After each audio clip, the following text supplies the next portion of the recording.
모두 가족 여러분, 오늘은 화요일입니다. 너무나도 힘든 상황이 찾아오면 기도조차 나오지 않죠. 왜냐하면 기도한다고 달라지는 게 없어 보이기 때문이에요. 그렇다면 이런 상황에서 굳이 기도를 해야 할까요? 그 답이 바로 오늘 본문에 있어요. 그래서 오늘 묵상을 잘 들어보시면 어떤 상황에도 기도를 쉬지 말아야 하는 이유를 아실 수 있을 거예요. 그러면 오늘도 묵상에 잘 참여해 주시고요. 꼭 댓글로 무엇을 느꼈는지를 나눠주세요. 그러면 오늘 시편의 한 절이라도 암기하는 것 잊지 마시고요. 오늘 본문인 시편 88편 듣고 올게요. 제88편 고라자손의 찬송시 곧 에스라인 헤만의 마스길.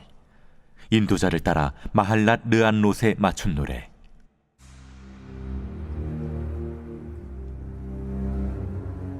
여호와 내 구원의 하나님이여, 내가 주야로 주 앞에서 부르짖었사오니 나의 기도가 주 앞에 이르게 하시며 나의 부르짖음에 주의 귀를 기울여 주소서.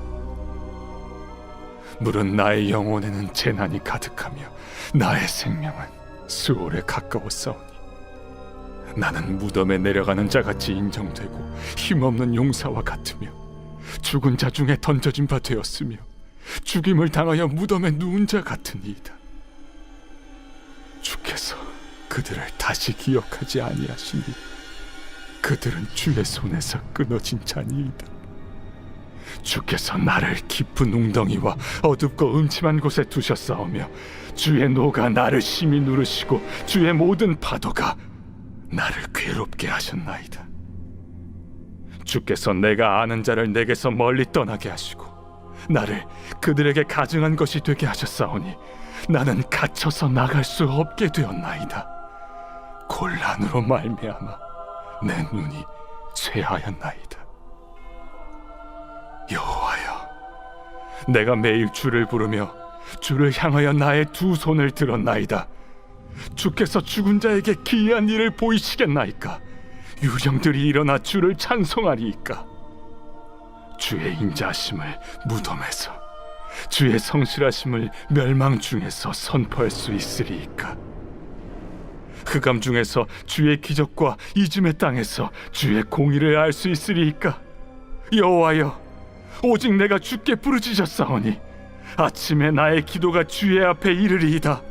여호와여, 어찌하여 나의 영혼을 버리시며 어찌하여 주의 얼굴을 내게서 숨기시나이까? 내가 어릴 적부터 고난을 당하여 죽게 되었사오며 주께서 두렵게 하실 때 당황하였나이다. 주의 진노가 내게 넘치고 주의 두려움이 나를 끊었나이다. 이런 일이 물같이 종일 나를 애우며 함께 나를 둘러쌌나이다. 주는 내게서 사랑하는 자와 친구를 멀리 떠나게 하시며 내가 아는 자를 흑암에 두셨나이다.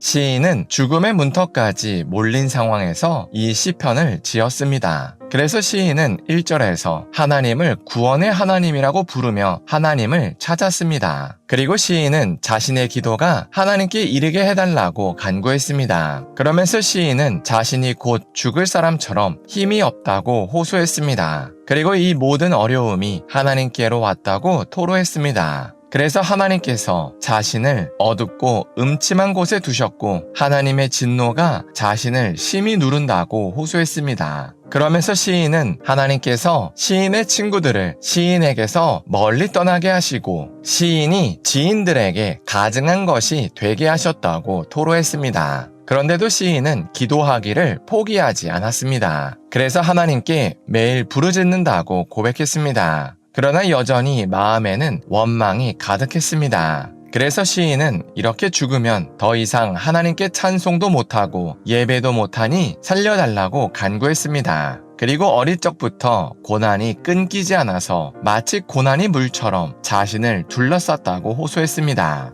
이처럼 시인은 이번 시편에서 처음부터 끝까지 회복은 노래하지 않고 고통만 호소했습니다. 왜냐하면 시인은 질병으로 사회에서 고립됐고 심지어 죽음의 문턱까지 갔기 때문이었습니다. 그래서 시인은 고통 속에서 억지로 하나님을 찬양하려 하지 않았습니다. 그저 현재 자신이 느끼는 감정을 그대로 토로할 뿐이었습니다. 그러다 보니 오늘 시편을 읽으면 이게 무슨 하나님의 말씀인가 싶지만 그래서 오늘 시편이 하나님의 말씀이 됩니다. 왜냐하면 우리는 막상 이렇게 절망스러운 상황이 찾아오면 하나님께 기도하지 않기 때문입니다. 그리고 그저 하소연할 사람을 찾거나 이 상황을 외면할 것에 몰두할 뿐입니다. 그러나 시인은 이런 상황에서조차 하나님께 나아가기를 포기하지 않았습니다. 그래서 오늘 시편이 하나님의 말씀입니다. 그래서 우리도 아무리 절망스럽고 힘든 상황이 찾아와도 하나님께 기도하는 것을 포기하지 말아야 합니다. 그리고 기도할 내용이 원망과 고통의 호소밖에 없을지라도 기도해야 합니다. 왜냐하면 하나님은 우리의 그런 기도조차 기뻐하시기 때문입니다. 그리고 사실 사람에게 호소하는 것도 한두 번입니다. 매일같이 힘든 이야기를 듣고 반겨줄 사람은 그리 많지 않습니다. 그리고 그렇게 사람에게 호소해봤자 달라질 것도 없습니다. 그래서 사람에게 호소해서 돌아오는 건 무관심과 상처뿐입니다. 그러나 하나님께 기도하는 건 다릅니다. 우리가 하나님께 아무리 많이 기도해도 또 아무리 고통을 호소해도 하나님은 다 들어주십니다. 그리고 절대로 싫다고 하지 않으시고 오히려 그 과정을 기뻐하십니다. 그리고 심지어 하나님께서는 심리상담가처럼 비용도 요청하지 않으십니다. 그래서 우리에게 힘든 일이 생기면 사람을 찾거나 세상 것으로 머리를 식히는 게 아니라 하나님께 기도해야 합니다. 그러면 하나님께서 반드시 회복을 주십니다. 먼저는 상황보다 우리의 마음을 회복시켜 주십니다. 그리고 기도하는 과정에서 상했던 우리의 영혼을 회복시켜 주십니다. 그리고 그동안 우리가 욕심으로 기도했던 것을 깨닫게 하시고 우리의 기도를 고쳐주십니다. 그러면서 결국에는 우리 삶의 문제를 신비한 방식으로 해결해 주십니다. 이게 바로 우리가 어떤 상황에도 기도를 포기하지 말아야 하는 이유입니다. 그래서 우리가 오늘 하루를 살 때 하나님께 기도한다고 달라질 게 없어 보이는 상황에서도 하나님께 기도했으면 좋겠습니다. 그래서 하나님께서 우리 삶을 회복시켜 주시는 것을 경험했으면 좋겠습니다.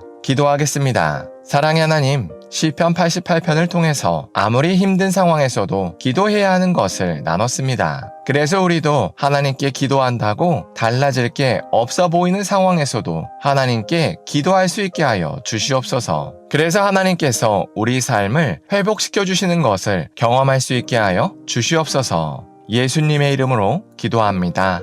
아멘.